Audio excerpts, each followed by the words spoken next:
You might remember from last time when we camped out on the Bonneville Salt Flats and woke up the next morning, one-legged Richard and I, and met up with Lightweight Lee, who prefers hotel camping.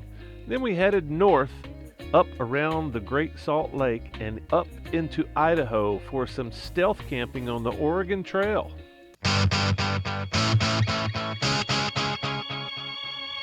Like most states, the transition between this section of northern Utah and southern Idaho was not that dramatic. The rolling hills of the north turned to rolling hills in Idaho, but it was not long before the terrain flattened from the remnants of the Yellowstone hotspot moving cross-country into Wyoming. I keep telling folks, to their consistent disbelief, how awesome and diverse Idaho is. It was a shock to me once I discovered it was much more than rolling hills of irrigated desert. Magnificent canyons, snow-covered mountains, incredible rivers and lakes, and remote wilderness almost everywhere you turn away from the lowlands. It has been a real treat for me to explore this very well kept secret of a state. Please don't tell anyone, as I have been told by more than a few locals. Nobody brags about their state up here for some reason. As we approached the Snake River, it became evident that we were going to have limited choices on roads to cross that immense canyon. Apparently, they did not consider dirt riders when constructing mega bridges. As we got closer to the interstate, we needed to stop and navigate in order to avoid slab as much as we could, and we needed a pee break. It was about this time Richard realized he had misplaced something very important. I will let him tell you about it. I woke up this morning with a bad hangover and my penis was missing again. This happens all the time. It's detachable. This comes in handy a lot of the time. I can leave it home when I think it's going to get me in trouble, or I can rent it out when I don't need it. I really don't like being without my penis for too long. It makes me feel like less of a man, and I really hate having to sit down every time I take a leak.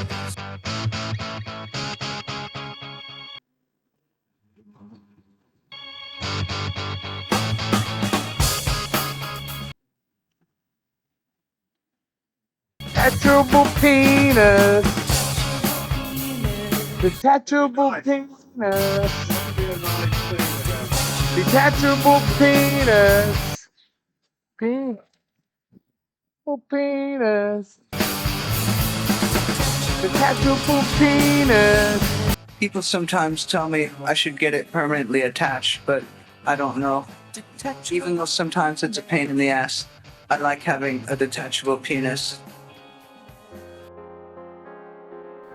After a few minutes of navigation and a quick pee, we were back in the dirt. Luckily, Richard was able to find his penis and reattach it. There is nothing more pitiful than watching a grown one-legged man squatting to pee like a girl. Back to the dirt!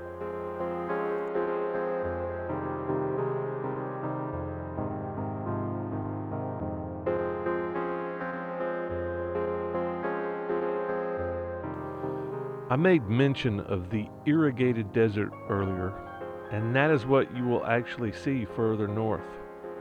Mostly what you will see here are very dry grasslands and farms, just a step up from a desert in what is known as semi-arid climate. The ranches and farms here grow a huge variety of produce, considering the sparse rainfall amounts. The key is irrigation. This state has quite a bit of water moving through the countryside, just not much rain falling on the farmland, so they irrigate. A fascinating use of irrigation canals and water distribution turns very fertile but dry farmland into lush, green, bountiful harvests. This region is quite a treat to slow down and examine. Much different than other parts of the country. The fertility that you see comes from millions of years of volcanic ash being spread all over the terrain, and that is evident in this rich, dark soil.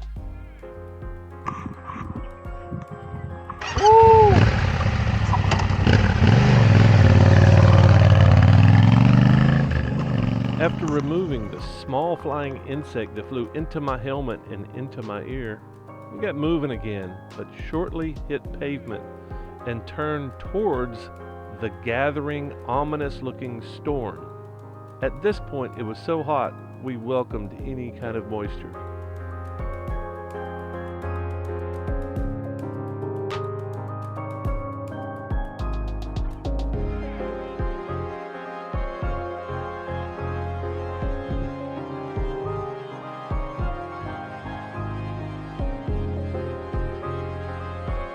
The thrill of riding these long, open, and well-maintained gravel roads tended to put me in a spell that had me drifting around corners only to pin the throttle on the exits.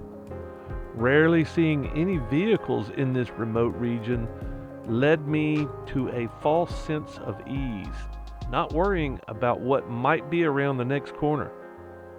Occasionally, I was brought back to reality by free-range cattle that occupy the hills of Idaho.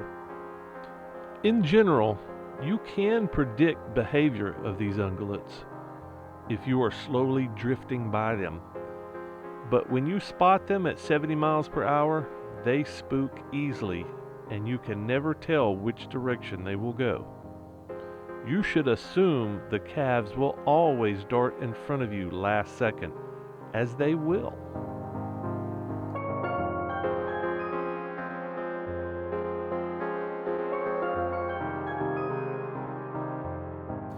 There are several sections like this that parallel the interstate, and it's a lot of fun to hammer it and try to keep up with the interstate traffic. I wonder what they're thinking to see somebody running right beside them on a dirt road, stirring up a big ass cloud like this. It always makes me wonder if anybody gives it any thought at all, like this FedEx trucker. What is he thinking? I'm hoping he's thinking, man, I wish I was that guy. That looks so much more fun than driving a truck across country. But if you got to drive a truck, this is a pretty cool place to do it. And like most people that ride together, the smart ones anyway, you wait at the turns, you wait on your buddy. In this situation, it could be either or. Either I missed the turn or my buddy Richard missed the turn. So if you wait at the turns, at least you can have that conversation. No, we should have taken a left. No, we should have taken a right. That way, we're not going off in different directions too. A missed turn could be disastrous if you don't wait. As the sun started going down, I started thinking about camping and where we might camp. And I was thinking Oregon Trail. So we stopped to talk to this guy to see if he could put us on it, to see if we might find some interesting place to camp. Well, I remember seeing it close to one of your highways. I remember seeing the old trenches. And the Oregon Trail is in the old Highway 81 in Burley. In Highway 30, you'll see some Oregon Trail. You can even see. Well, this fella was not actually that helpful. He tried to put us on the Oregon Trail, but not really anything interesting. So we just wandered around aimlessly until the sun went further down, and then we had to seriously start talking about a camping spot. And I typically like to hang where there's trees. I'm not much of a ground dweller, except in emergencies. So that's usually what I look for, is anything close to water. Probably around here would be a requirement, because there's not enough water to grow trees out here on the plain. And we stopped to navigate and found an interesting little weed farm, also known as hemp. Until recently, hemp/weed was illegal in the U.S. Watch this intersection. I don't know. Probably should start thinking about camp. What time is it? 6, 5, quarter after 5. How about this for a pretty cool little stealth camping spot? An old log cabin been modified to be a barn.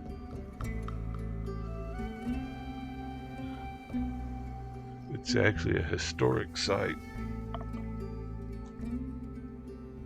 Fisher went to the ground. I'm just hanging in the hammock. Not the best hang, but very effective. I slept almost 7 o'clock this morning. But this is a historic site on the Oregon Trail. And we're about to be right on the Oregon Trail. This is the old general store. And behind it is root cellar, where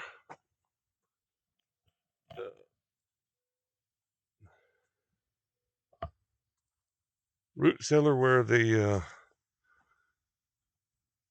residents would hide from the Indians during Indian attacks. And apparently, the Indian attacks became so bad that the government, U.S. government, sent a small detachment and located them a few miles away down the trail. And this little path right here is actually the Oregon Trail here. And this is the old general store.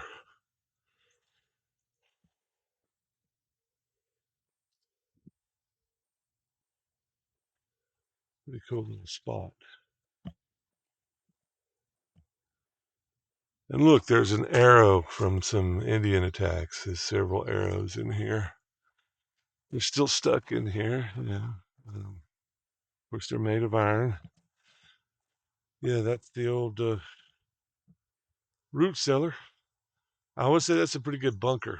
I mean, what are they going to do? I guess they could set it on fire, but you can always shoot back, right?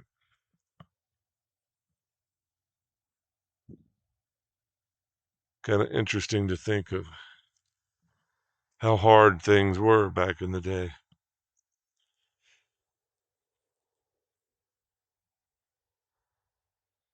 Pretty well constructed, I would say. Looks like a pretty easy access in here, too. Look at this. Oh, wow. Kind of steamy in here. Yeah, that's pretty cool. That is pretty cool. Would have been nice and dry in here. We could have camped in there if it was raining. Haven't seen too much rain on our trip so far. In fact, almost none. But what's really cool is that the old Stricker house. Dude bought that, I think, in the 1880s, burned down in the 1906, and it was rebuilt. It's really pretty. It's a very nice house. Anyway, this belongs to the state. Well, they got all kinds of cool stuff in the house. I had some apples off their apple tree that's apparently been here since the house was built. Some plums, and yeah, just a good place to camp overnight. And we did get the hot tip. We rolled in here and asked a couple of people that were out here, and one of the guys was the old tour guide, I guess, and he said, "No, it's not a good idea. Somebody might give you a hard time here, but there's a place out back." He wanted to camp down by the creek, so went down there. Didn't really find a good place, so we wound up camping in the old barn.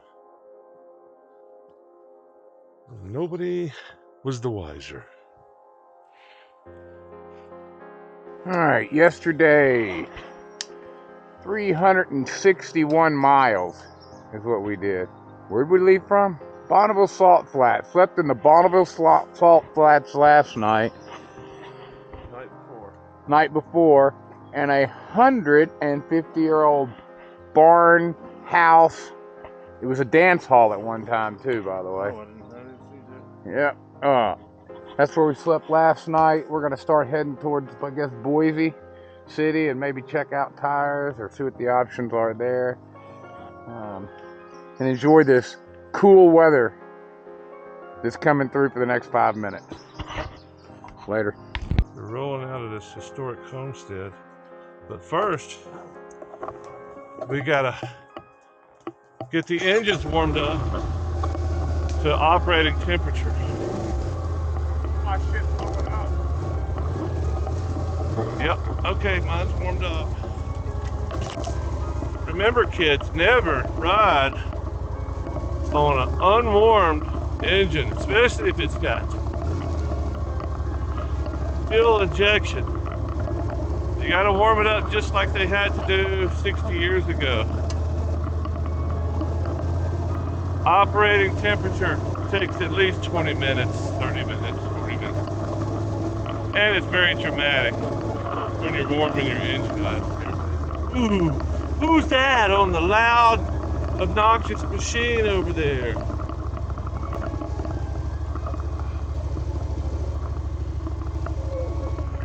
Pretty cool spot. And of course, as we closed in on the big city of Boise and the Snake River, the interstate was never far away, and we kept paralleling the big slab, eventually having to get on the big slab to get into Boise. But I'm going to save that story for next time.